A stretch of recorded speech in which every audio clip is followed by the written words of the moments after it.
maa ngi leen di nuyu di leen sant ci li ngeen ma may maanaam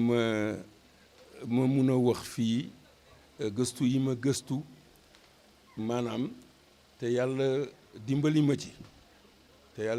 ci won ma loo xam ne lii sax man xalaatuma ko woon parce que xam naa ni am na ñenn ci yéen yoo xam ni xam nañu ki ñuy wax Einstein xam nga Einstein moom moo gëstu ba génne formule bi nga xam ne bii moo génne bombe atomique mais Einstein dafa ne le hasard c'est-à-dire li nga xam ne lii ngay tandu nii mooy dafay fekk yàlla di la won loo xam ni daf ko làqoon man ci suma benn bi ma Youssou waxee mbiru maam Gallo Boury Thiam dama dem di gëstu ba daj ci benn téere bu tudd Africulture boobu mënuma ko woon indi tey parce que saak bi dafa fees waaw mais am na yu ma ci jëlee Africulture boobu 2004 ci la ñuy wax affaire u exposition bi ñuy inauguré Tour Eiffel 1889 tubaab yi invité wuñu doomu buur yi de parce que doomu buur yi daawuñu passé Alger collège franco-arabe bu Alger foofu lañ daan yem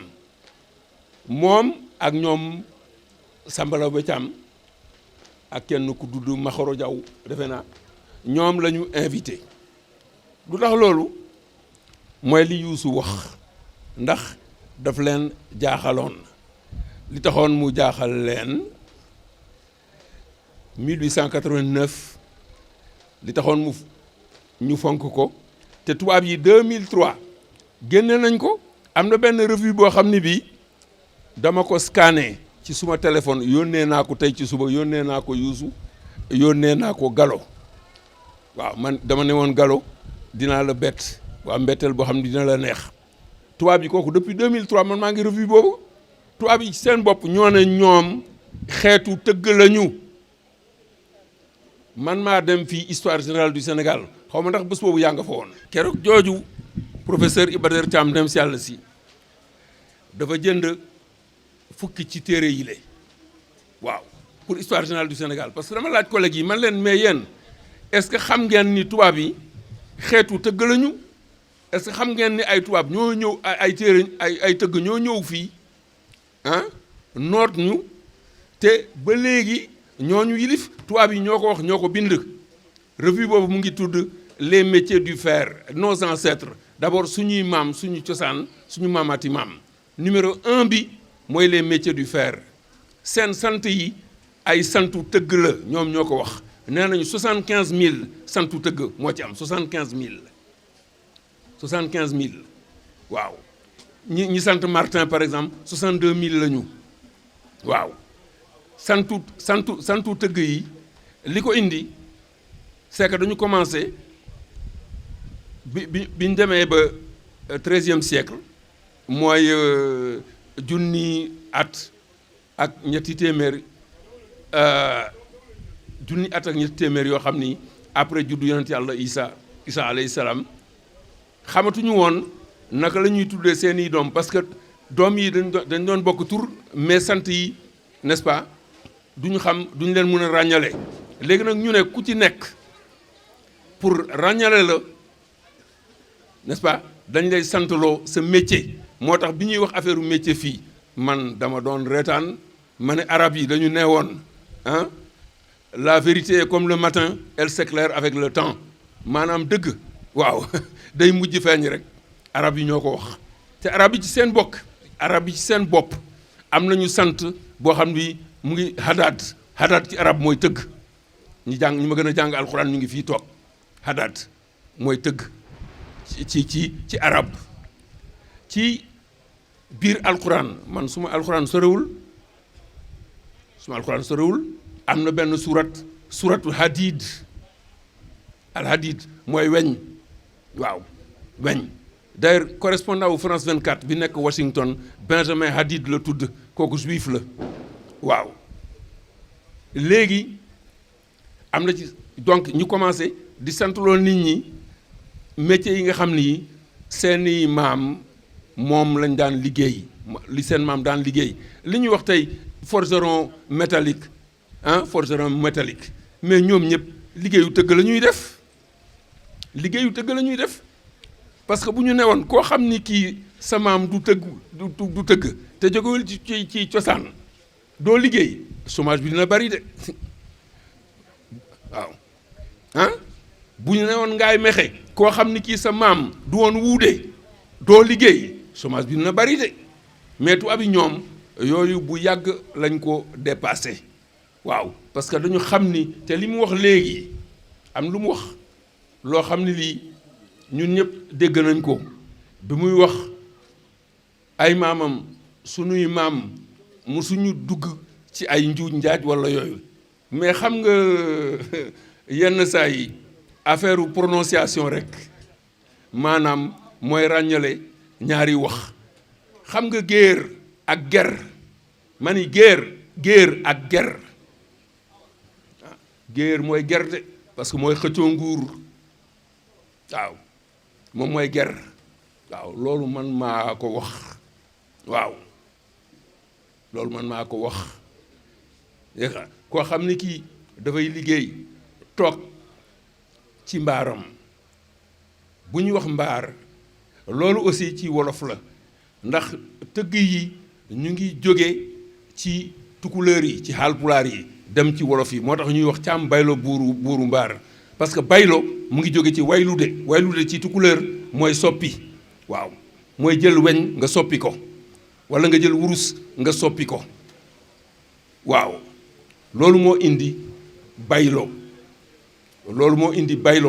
te même ci am yi nga xam ni dañu mujj nekk ay tooroodo Fuuta li ko indi mooy 1776 bi Ceerno Souleymane Baal daaneelee Déniyanke yi parce que Déniyanke yi ak naar yi dañu doon jaay tukulóor yi di leen jaay tubaab yi def leen ay jaam am moo tax mu am ay caam yu des yoo xam ni dañu jàng alxuraan ba mujj nekk ay toroodu mais ba léegi Fuuta professeur Oumar Kane moo ko bind ci livre am la première hégémonie pël ba léegi Fuuta am na ñoo xam ne ñi caam la ñu sant ba pare di tëgg ci seen mbaar ba pare jàng alxuraan ba continuer di jàngale alxuraan ba léegi loolu am na ma dellu si ci kii yonent yàlla Daawuda maa ngi benn livre fii maa ngi ci Mamadou Dia benn livre am fii islam et civilisation négro-africaine mu ngi nii livre bi mu ngi nii indi naa ko ku ko bugg gis mun nga ko gis yonent yàlla Daawuda waaw mu ngi nii ci suratu Saba surat 34 waaw aaya 10 ak 11 fi ko yàlla ne na nga tëgg ay code de maille waaw yonent yàlla Daawuda mais tëgg la woon te am na keneen ku ko bind koo xam ni kii wax ko te du man mooy Thierno Mountaga Tall bu Mbuut édition l'Harmattan la ko bind waaw El Hadj Omar L'Aigle de Halwar maanaam loolu soo ko xamee moo tax affaire métier yi bi mu dellusee ñuy wax affaire métier parce que amul métier ci xale yi léegi da ngay jël ay gaal dem deey mais tubaab yi ñoom faalewuñu yooyu parce que tubaab yi man dem gis nga man bi ma nekkee France may def suma doctorat bu njëkk cardinalu Paris cardinal Tisserand la tuddoon mooy cardinal Maabo parce que maamam ay Maabo la ñu woon waaw loolu lañ doon liggéey bi ma dem naa 1980 Chapelle Sixtine Rome pour visiter ko waaw mais ki nga xam ne kii moo yett statue yonent yàlla Moussa Moïse Michelangelo Buonarroti kooku ay sëtam mais ñooñu duñu sëgg ci kanamu kenn ki nga xam ne kii Rodin le penseur ñi nga xam ne kii ñoom ñoo yett le penseur bu Rodin mais ñooñu ay sëtam duñu sëgg ci kanamu kenn France doo dégg mu comte de Paris naan man maay comte de Paris lu muy wax man maay comte de Paris dafa faale loolu Edgar Faure président du conseil en 1955 maanaam ki ganale président Léopold Sédar Senghor académie française Faure mu ngi jóge ci Faber mu ngi jóge ci latin Faber mooy tëgg. waaw waaw bi may liggéeyal Union internationale des télécommunications amoon na benn pël ndax diggante pël ak kii Amadou Hampâté Bâ moo ko wax Amadou Hampâté Bâ moo ko wax moo ko bind ci livre am bi fii aspect de la civilisation africaine maa ngi nii amee ko fii pour won leen ko diggante pël ak tëgg diggante ay gàmmu lañu waaw te boo gisee gàmmu boobu am maanaam c'est que tëgg bi moom lañ daan woo toujours bu béykat yi ak sàmmkat yi jàppante waaw moom moo daan indiwaat jàmm waaw loolu moo ko indi mais li indi yii yëpp mooy xeex bi nga xam ni dafa amoon diggante Soumaoro Kanté ak Soundiata Keita Soumaoro Kanté tëgg la woon parce que Kanté mooy càmm ci bambara waaw Sissoko moom mooy géy waaw loolu moo indi mbir mi te aussi pour li tax tamit nit ñi ragaloon ba ci nu mu tudd tëgg mooy balaa islam di ñëw parce que islam 639 la ñëw Égypte ak Amr ibn al-As islam 639 la ñëw Égypte balaa loolu góor daf daan dugg lël bu góor daan dugg lël kan moo ko daan duggaloo lël du tëgg moo tax am na ñoo xam ne ñii jong la ñu sant dëgg loolu dëgg ah loolu moo tax waaw donc yooyu yëpp dañ ko war a wax nit ñi pour leeral ko seen biir bopp waaw pour leeral ko seen biir bopp waaw moo tax ma dem histoire générale du Sénégal ci kanamu collègue yëpp man leen mais yéen xanaa déggu leen Helmut Schmidt bi nekkoon premier ministre Allemagne 1974 ba 1982 Schmidt ci allemand mooy tëgg mooy Helmut tëgg bi Smith moom mooy tëgg ci anglais waaw parce que seen liggéey la parce que ku ci nekk sa liggéey bi nga doon sa liggéey bi nga doon say maam moom nga doon sant waaw loolu parce que li ma bindoon sax du li ma wax nii mais keroog dama dem histoire générale du Sénégal janoog suma collègue yi wax leen ko waaw moo wax leen ko ensuite machine à vapeur biy dawloo saxaar mais benn tëgg anglais bu tudd Thomas Newcomen moo ko inventé waaw parce que tëgg li muy am kii pour liggéey mooy kii nu mu tudd li muy jël pour liggéey mooy suuf ngelaw ndox suuf ngelaw ndox waaw ak kii ak weñ waaw te gis nga Walalde bi nekk Mauritanie bu yàggul laboratoire fac de lettres et sciences humaines bu université de Dakar mais nit biñ fa fekk bi gën a yàgg ci Fuuta mais kooku bi mu gaañoo ak léegi mën na junniy at balaa yonent yàlla Isa alayhi salaam di ñëw ci àddina ñu fekk ko mu ngi amee ay jumtukaay yoo xam ni weñ la ko defaree léegi nag pour nëppal ñu naan ingénieur la ma ne mais ñii wax ingénieur xanaa ñii jànguñu ci école ingénieur wala jàngalewuñu ay ingénieur mais toujours pour bañ a wax dëgg rek mooy li Cheikh Anta di wax au lieu ñu wax dëgg n'est-ce pas dañuy nëppal waaw dañuy nëppal te li ma leen wax mooy ma waxaat ko et puis kii turu kii li ñuy wax turu ñeeño xam nga fan la jóge ñeeño ci pulaar la jóge suma benn magu pël déeni yanke yàlla na ko yàlla yërëm te xare ko àjjana ak yi bu baax ñoo nekk ndoxoon Montréal ñeeño mu ngi jóge ci ñañde mooy defar filigrane ñañde mooy defar filigrane waaw ñeeñal mooy am xel ñeeñaagu mooy nekk ñeeñu waaw tubaab yi ay ñeeñoo lañu Suisse yi mais Suisse ñëpp xam nañu c'est kii yi ñuy defar bijoux yi ñuy defar waaw ah ak montre yi ñuy defar tubaab yi Suisse ñëpp xam nañ leen man jàng naa école polytechnique fédérale de Lausanne man maay sénégalais bi njëkk a jàng école polytechnique fédérale de Lausanne 69 laa fa dugg waaw donc loolu yëpp ak juif yi tamit Jew ak Jewish mu ngi jóge ci anglais mu ngi jóge ci parce que ñu juif yi bu ñu nekkuloon ay banquier ay tëgg la ñu woon waaw donc yooyu yëpp ñeeñaagu mooy nekk ñeeño léegi ñañ de mooy defar mooy defar filigrane ñeeñal mooy am xel waaw moo wax leen ni ñi nga xam léegi même bu ñu demee ci football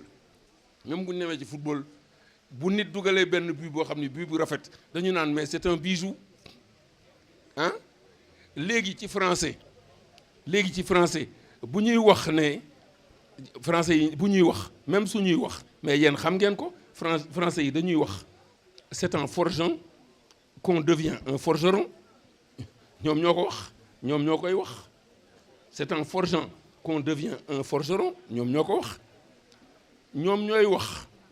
c'est en forgeant qu'on devient un forgeron mooy booy liggéey benn liggéey ci ngay mujj xarañ ba xam lan mooy liggéey boobu mooy li ñuy wax expérience mais Einstein dafa ne ah la connaissance n'est-ce pas la connaissance c'est l'expérience le reste n'est qu'information waaw kooku Einstein moo ko wax léegi bu ñuy wax forger un concept donc ci philosophie ci mathématique waaw lan mooy forger un concept mooy lan mooy loo xam ne lii da nga koy defar ak sa xel waaw en mathématique ou en philosophie par exemple bu ñu nee dérivé fàtte naa sax indaale ah benn kii boo xam ne bii benn tëggu usine benn tali moom ko defaral pour wane dérivé naka lañ ko mun wanee nit ñi nga xam nit ñi fàkk ki section lettre la ñu nekk pour ñu xam lan la tekki waaw forger un concept mooy un objet donc qu'on fabrique avec la pensée waaw loolu dérivé lu mu doon moom mooy débit bu ñuy wax débit benn kii débit d'un fleuve waaw débit dex wala débit bu ñuy wax réseau à haut débit Sonatel di bëgg rey nit ñi di wax ay Sonel à haut débit mooy loolu mooy nombre de bits par unité de temps yi nga xam ni yi dafay kii dafay agsi instantanément ci kii bi ci bande passante bi loolu waaw mu ngi jógee ci dérivé notion bu dérivé waaw ou bien par exemple boo déggee ñuy wax nga xam ne ñii li ñuy wax xamuñu ko boo déggee ñuy wax accélérer la cadence naka la ñuy accélérer une cadence moom mooy débit naka la ñuy accélérer une vitesse dañ koy yokk wala ñu diminuer ko on augmente une vitesse loolu mooy accélérer on diminue une vitesse loolu mooy décélérer waaw loolu mooy ñi koy wax xamuñu sax li ñuy wax on n'accélère pas une cadence waaw on n'accélère pas le rythme on augmente le rythme ou bien on diminue le rythme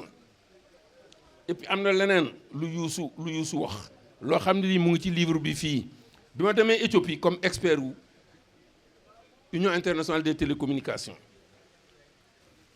ba demee Éthiopie booba temps benn compagnie nationale de télécommunication la ñu amoon Ethiopian Telecommunication Company ou Corporation keroog bi séminaire bi di jeex ñoom maanaam seen symbole maanaam li ñu jël benn ndënd ak benn onde man leen mais est-ce que xam ngeen lan la tekki kooku mun naa leen ko yónnee par kii par WhatsApp man leen est-ce que xam ngeen affaire bi lu mu tekki ñu ne non man leen li mu tekki mooy empereur Ménélique II moom moo inventé loolu parce que bi italien yi di ñëw dafa xam ni ndënd soo koy tëgg pour jox ay signal gis nga expresso technologie bi ñuy utiliser ak bi orange di utiliser du ñu benn waaw orange yi ngeen di gis ñeenti kii ngeen di gis bu ci nekk bant bu ci nekk huit canaux la waaw benn juróom-ñaari canaux yi pour wax la beneen bi pour yónnee ay données la mais Expresso moom benn fréquence lay utiliser ci benn fréquence boobu mais ci benn fréquence boobu pourtant yëpp ay jàll naka la yëpp di jàllee ma expliquer leen ko man leen mais italiens yi bi ñuy avancé dégg ndi ñu ñuul di tëgg seen empereur boobu ku xarañoon la empereur Ménélique II dafa tegoon ndënd yi distance yoo xam ni maanaam li ñuy dégg du wàññeeku mukk man leen li mu defoon moom moo inventé li ñuy wax CDMA moom mooy technologie bi Expresso di utiliser waaw léegi loolu nu muy demee ñëpp ci benn fréquence waaw ñun ñëpp par exemple ci salle bi nii ñun ñi toog ñi ñëpp suñu waxandoo kenn du dégg kenn dëgg la wala du dëgg ah waaw bon léegi nit ñi suñuy wasifa ñun ñëpp suñuy wasifa ah xam nga kii nit ñi ni ñuy waxee du bokk force bi du bokk moom la ñuy wax power contrôle de puissance bi contrôle de puissance kooku américains yi xëy na ci loolu lañ ko jëlee defar boobu technologie waaw donc ñun dañuy am loo xam ne lii xamuñu ko sax ou bien sax murit yi suñuy woy ay xasaayit voilà ou bien sax chrétiens yi bu ñuy woy ay kii ay gospels wala yooyu waaw donc loolu gis nga booy jàngalee gis nga japonais yi boo gisee robotique ñu mun fi ci àddina mu ngi ci biir livre bi dañu amoon ay artisans ñuy wax ay artisans de yoo xam ni dañu am ay poupée mécanique ay doomu tubaabu mécanique yoo xam ni artisans yi ñoom ñoo ko doon defar moom la ñu jël bi robotique feeñee ci mathématique ñu ne mais robotique japonais yi ne mais robotique mais ñun li suñu maam yi daan defar la ak kii yi waaw dañ ko bind rek ci mathématique man benn bés Montréal Abdou Moutalib Anne xaw ma ndax xamoon nga ko te xeesoon noonu te jóge woon New York Abdou Moutalib Anne mus na ma wax ci kanamu aagi bu ndem si yàlla si aagi bu baax bi may wax mu ngi may dégg fi mu tëdd Abdou Moutalib ne mais ñun suñu dëkk Fuuta am na benn tëgg boo xam ne bii benn bés dafa defar benn mbott bi di tëb di daw ak yooyu waaw donc loolu la ñuy wax culture tremplin c'est-à-dire que sa culture maanaam nga tegu ci pour jëm kanam waaw pour jëm kanam mais li ma leen wax tubaab yi ñoom ñoo ko bind seeni maam ay tëgg lañu français yi waaw allemand yi aussi anglais yi aussi ñoom ñëpp te dinañ fi dem ba dootuñu am sax ay tëgg yoo xam ni dañ mun def filigrane waaw man su ma demee marché HLM su ma xool dafay jeex gis fa ay bijoux yoo xam ni ñu ngi jógee Doha wala Dubaï xaw ma wala Qatar wala kii amatuñu sax ay tëgg yoo xam ni mun nañ def ay filigrane c'est que man bi ma nekkee xale dama soboon am na suma benn niyaay boo xam ne bi El Hadj Aruna Mbow dafa amoon kii mbaar mi mu ngi nekkoon wetu kër ñoom Saada juste ci angle bi rue 4 bis rue 4 bis angle 19 dama daan dem di gis kii bi dama daan dem di gis ni muy seeyalee kii bi wurus bi ak yooyu mais ñaari kii agrégé de mathématiques foofu laay daaneele ñaari agrégé de mathématiques sénégalais yi njëkk kenn ki dem naa ba mbaaram ba léegi mu ngi tëgg waaw rakam mooy premier sénégalais agrégé de mathématiques keneen ki agrégé de mathématiques papaam moom moo ko wax ci pop journal pop en 2010 mu ne papaam tubaab bi dañ ko jëloon comme mécanicien métallique waaw dégg nga léegi man su ma nijaay mos naa ko laaj 1933 la juddu Dakar ma ne ko mais nijaay Baye Jagal yi lan moo leen indi mu ne mais bi Allemagne bi mu occupé France amatuñu ay kii ay mbandu amatuñu ay lal amatuñu ay kii ñu woo ay tëgg yi di ko defar xam nga tubaab bi ñoom dofuñu waaw tubaab bi ñoom dofuñu léegi nag pour daaneel famille yi professeur Penda Mbow am na benn étude bu mu def mu def benn étude statistique boo xam ne bii dafa gis benn famille boo xam ne ci juróom-ñeenti nit maanaam ñu bare dañu def ay jàng science scientifique ak yooyu ay jàng scientifique et puis léegi ci juróom-ñeent yooyu ñi ci ëpp ay jàng scientifique la ñu def mais man suma kii xam na suma famille ah ñi ëpp suñu famille te ñun ay tëgg lañu suñu côté yaay waaw ay kii kii la ñu def ay jàng scientifique la ñu def waaw léegi nag am na loo xam ne yeneen yoo xam ni sax mënoon naa leen ko fi wax mais de toute façon Gallo dina leen ko yónnee Youssou dina leen ko yónnee parce que dinaa leen ko yónnee waaw parce que am lu ma leen yónnee déjà am na benn français mu ngi nii mooy surprise bi ma la doon wax te ñu réeral vidéo bi mu ngi nii le dernier forgeron Robert Griffon mu ngi nii nee na maamaati maamam moo tëj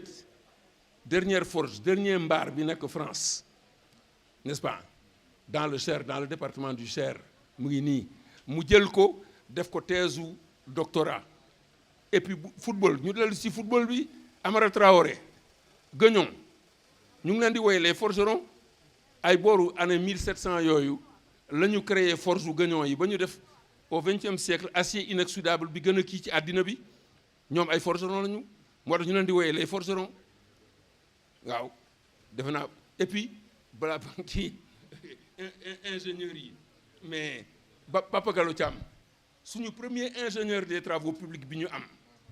mooy Papa Gallo Thiam école supérieure des travaux publics de Cachan man maa ngi dëkkoon Antony ci yoonu Cachan la waaw Papa Gallo Thiam 1950 boobu temps man 3 ans laa amoon après bu ma nekkee école primaire bu ñu daan tëb ñu naan damay tëb comme Papa Gallo Thiam suñu premier ingénieur des travaux publics Papa Gallo Thiam la. collègue Mamadou Gueye bu IFAN Hamadi Bokoum moom moo bind te Hamadi Bokoum jaawando la Hamadi Bokoum du tëgg moo bind l'âge du fer au Sénégal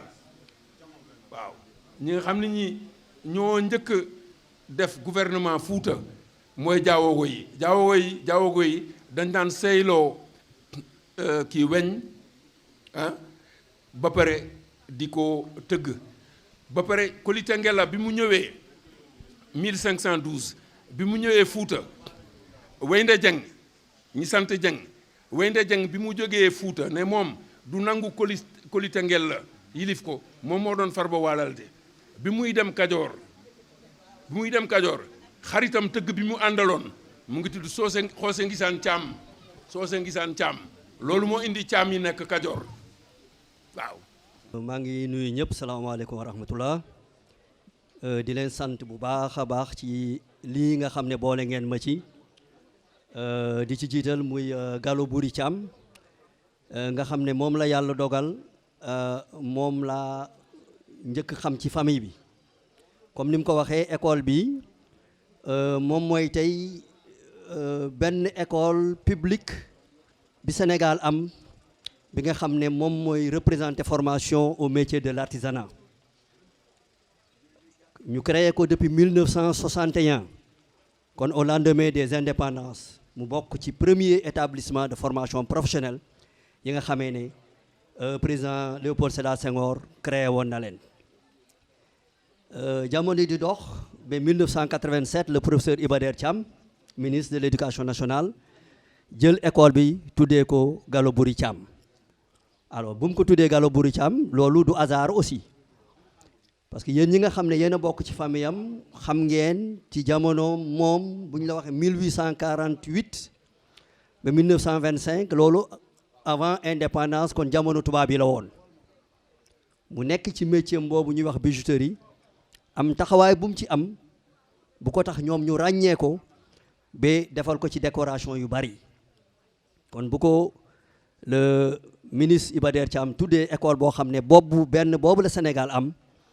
muy formé ci métier de l'artisanat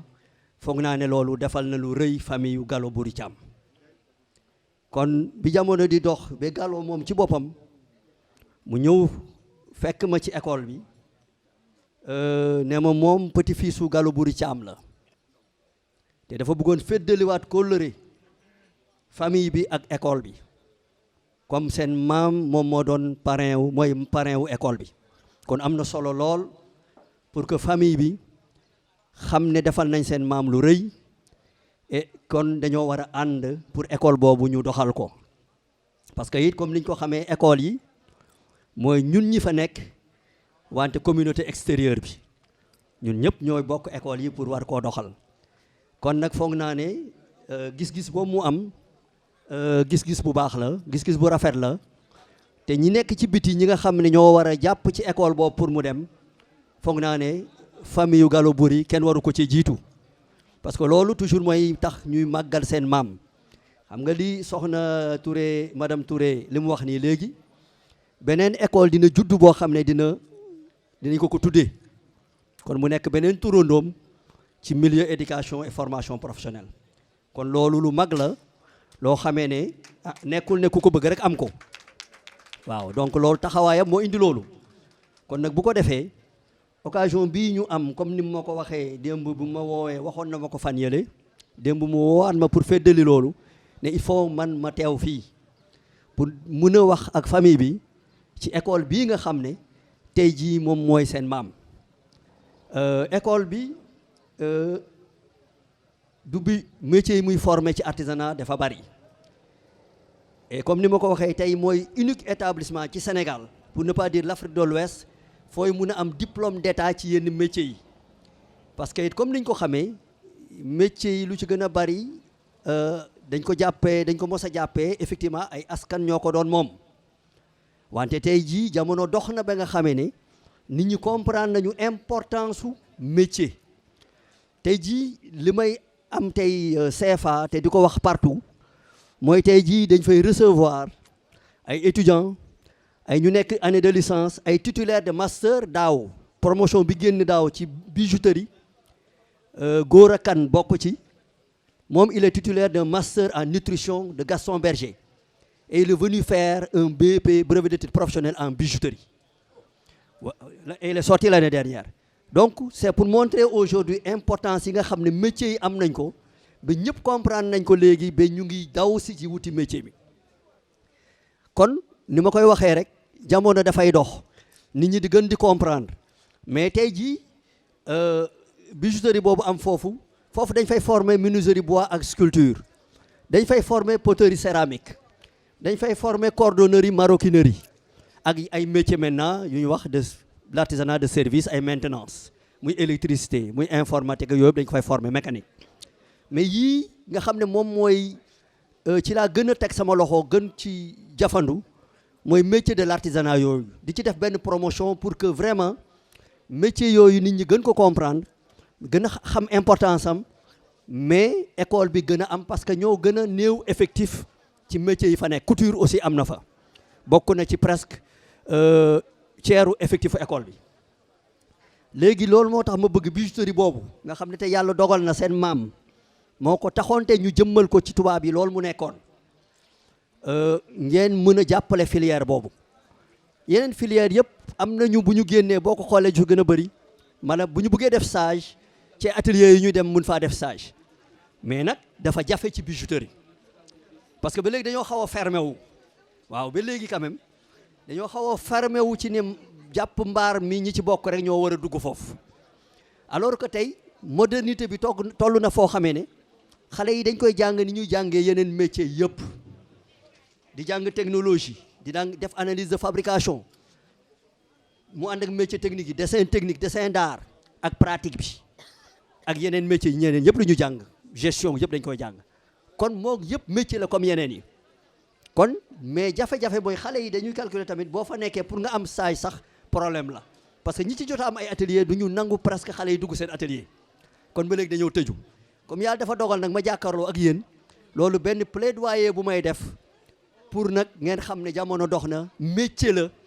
ñëpp a ko bokk waaw nekkul rek pour ñi nga xam ne ñoom ñoo bokk ci famille boobu ñoom ñoo ko war di exercer te loolu mooy tax nag du dee parce que tant que mu ngi kon ne ñu tëj ne famille bi rek moo ko war di def dafay dee tey jii li ci nekk xam ngeen ko tey jii presque bijouterie tëj na bijouterie yëpp tëj nañ au contraire te ñoom ay commerçant lañu mooy ñoom dañu dem di jëli di jaay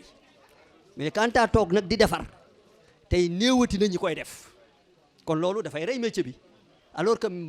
importance bi mu am mooy comme yeneen métiers yi nekk fii yëpp par conséquent il faut ngeen jàpp ci bu baax a baax pour aussi ngeen ubbil xale yi génn ci école yi ñu mën di def ay saaj ci seen atelier yooyu war a màgg ba effectivement nekk ay entreprise des très petites entreprises moyenne entreprise ak entreprise bu mag loolu mooy tax aussi ñu créer fa emploi mais mooy tax looloy valoriser aussi bijouterie boobu bu loolu amul rek comme ni ma ko waxee am nañ benn filière bu ñu fa amoon bu tuddoon vannerie rotin mais tëj na parce que xale boo fa yóbbu benn ñaaray nangoo dem après concours bi mais dañu mujj a bàyyi bijouterie bi tey li fa nekk ci effectif lu néew la Gallo war na koo xam li fa nekk ci effectif dafa ndaw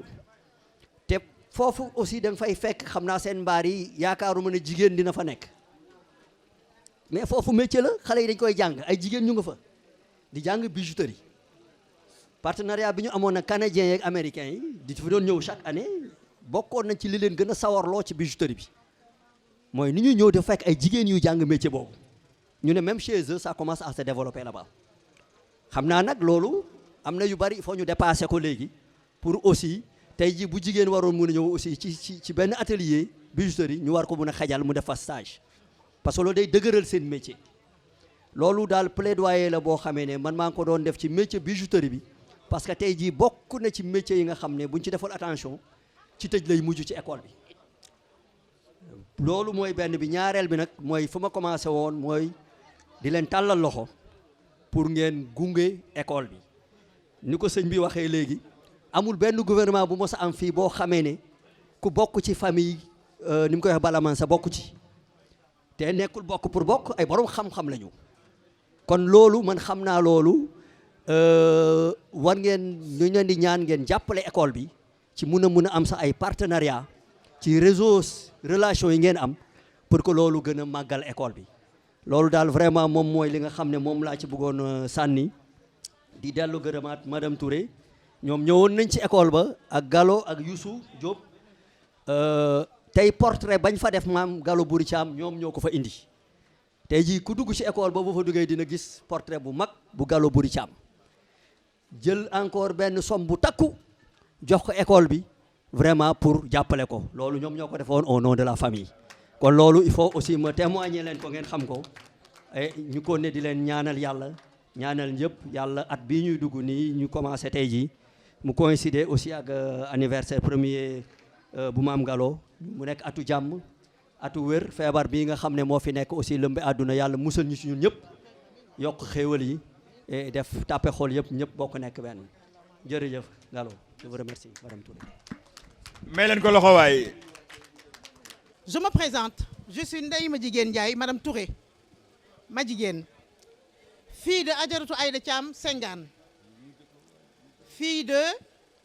Mame Marie Thiam, Adjaratou Mame Marie Thiam et de Eumeu Thiam Gallo. Toute la famille Gallo Boury Thiam éprouve un réel plaisir, avec une très très grande fierté, de nous rencontrer aujourd'hui chez notre oncle, feu Mame Kholé Thiam, que Dieu ait son âme. Je me rappelle d'avoir fréquenté cette demeure pendant des années et des années. J'étais toute jeune à cette époque-là. Que Dieu ait son âme. Notre grande badiane qui habitait ici, Adjaratou Bassine Ndiaye. Je formule également des vœux sincères à l'occasion du nouvel an 2022. Paix, bonheur, santé et prospérité pour l'ensemble des membres de ce groupe familial. Au nom de toutes les femmes de cette organisation, je remercie vivement tous les membres qui ont été actifs, cotisants ou passifs. Ils ont été là pour la réussite de cette manifestation. Et plus particulièrement, notre sœur, mention spéciale à Madame Tabara Mar, que j'ai nommée le ministre de la famille de ce groupe, de cette famille. Merci encore, Tabara. Tu as toujours été là. Tu es une pionnière dans ce groupe. Merci beaucoup et meilleure santé à toi. Je vous demanderai par contre de bien vouloir déléguer aujourd'hui et de nommer notre sœur Khady Touré comme présidente des femmes. Ça, je vous le demande solennellement, qu'elle soit la présidente des femmes. Pourquoi? Parce que elle a été là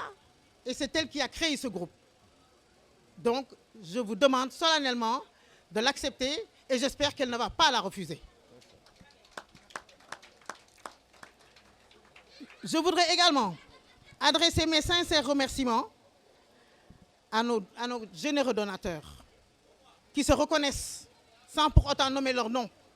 Ils vont se reconnaître. Nous vous remercions infiniment. Nous vous remercions pour tout.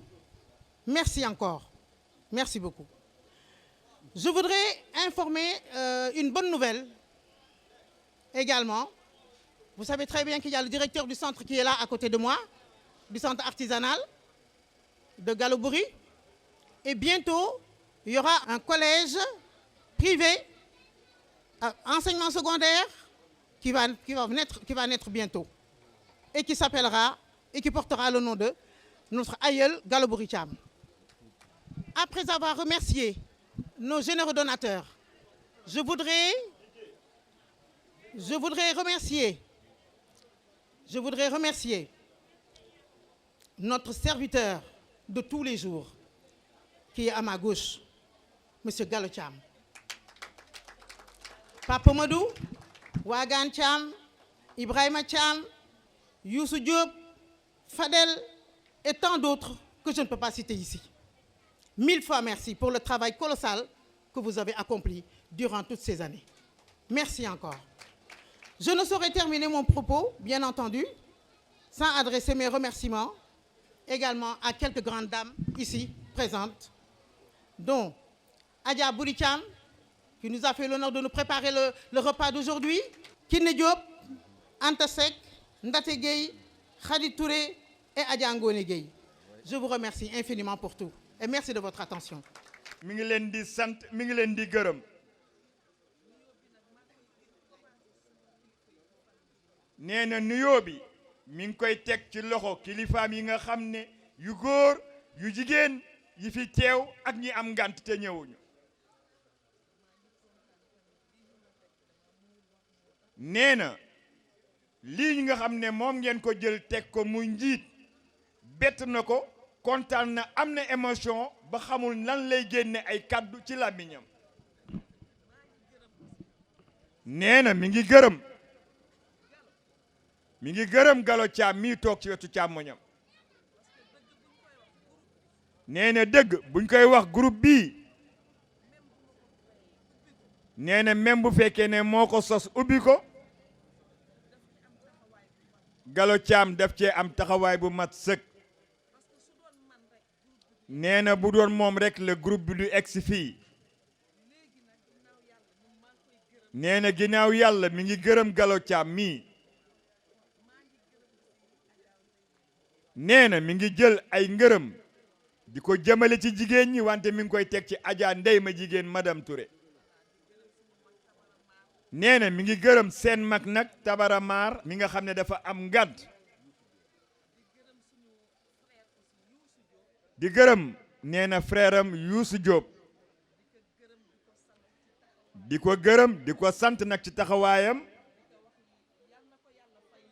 di ko wax ne nag yàlla na ko bur yàlla nag fay ab yiw. nee na di gërëm seen mag nag Pape Birahim Thiam ak Waagaan Thiam. nee na daal gërëm na ñëpp bu limee dina fàtte te bu fàttee day juum. di gërëm seen frère nag Fadel Thiam mii toog ak seen nijaay Adama Thiam bi jóge ba Mbàkke ñëw ba bés bii teew. nee na yàlla na bur yàlla fay leen. nee na moom daal lott na ci làmminam di gërëm ñëpp. nee na nag mi ngi ànd ak ay magam. nee na nag ay magam la jiital nag topp seen ginnaaw. nee na kilifaam yëpp jiital na leen topp seen ginnaaw nekk seen jaam fas yéene leen liggéeyal. nee na famille Gallo-Boury Thiam gërëm na ñëpp kontaan nag ci famille bi. nee na fierté ak jom bi nekk seen maam Galo Buri Thiam moo nekk nag ci sët sëtaat yi ba ci doom yi sant yàlla gërëm yàlla wante di gërëm maat ñëpp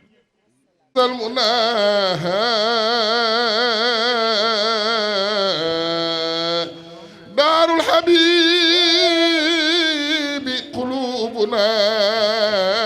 tahwaha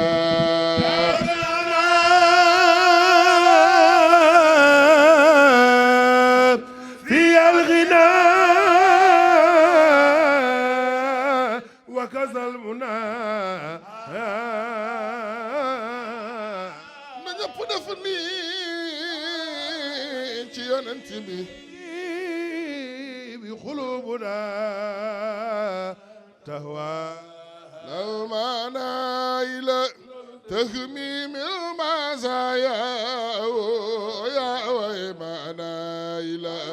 تهميم المزايا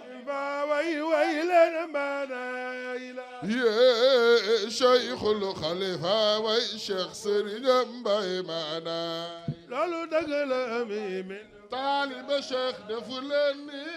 ويما نايل تقميم المزايا يا ويما نايل تهميم المزايا ويلنا ما نايل يا تيخل خليفة ويشيخ سرجم باي معنا لولو kuy ñeeño defal ni ci cheikh way maanaay la tamimil mazaya way maanaay la tamimil mazaya way lena maanaay la ye cheikhul xalifa way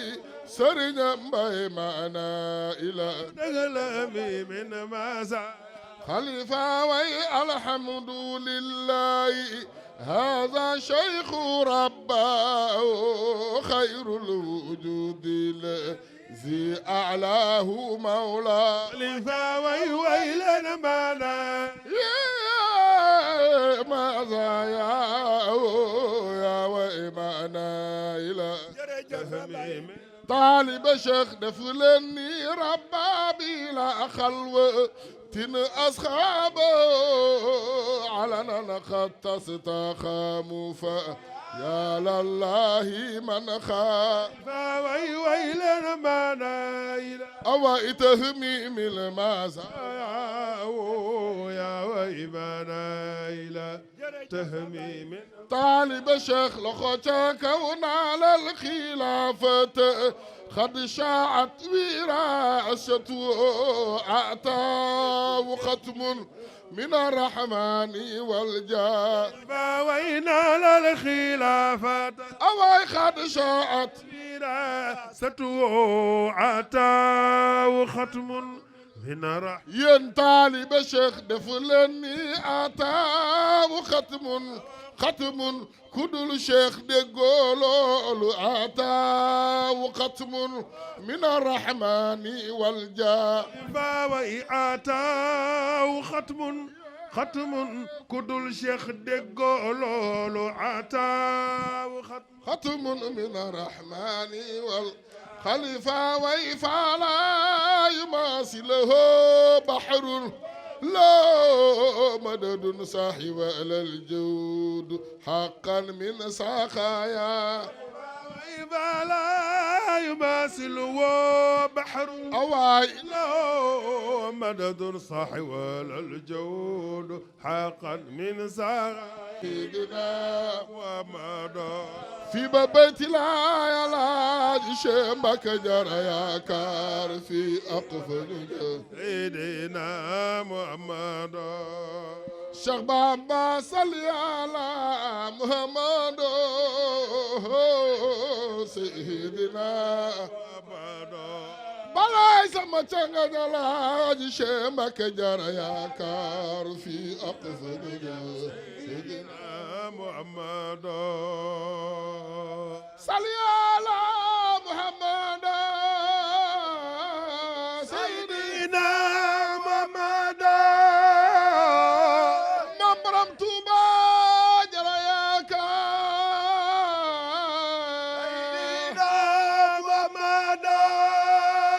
هو الذي فاق سوى من البرايا واخلين حتى دكت بسما بعيدا عشق دفلني هو الذي فاق سوى من البرايا واخلين حتى بدكت بسما بعيدا دفلني هو الذي فاق سوى من البرايا بالهدى خطب دكت بسما بعيدا تنتبي دفلني لخو في الجنان والشخوخ وفي الوجود والكهوخ وفي الرماق والشيوخ بعيدا قال كل مصطفى خير الوداة للنغيم بخير ذكري واخلال لربي الباقي القديم بعيدا سبحان من مصطفى صلي وسلم سرمدا على الذي قد تريد واخلال بليلة قد ولد بعيدا فيها مدب دفلني ليلة المولد نبي ليلة المحوير يا بي ليلة المحوي تهبي بعيدا وتخرجي مصطفى ليلة المولد نبي ليلة المحوير يا بي ليلة المحوي تهبي بعيدا كسب يانن لخاي ليلة المولد نبي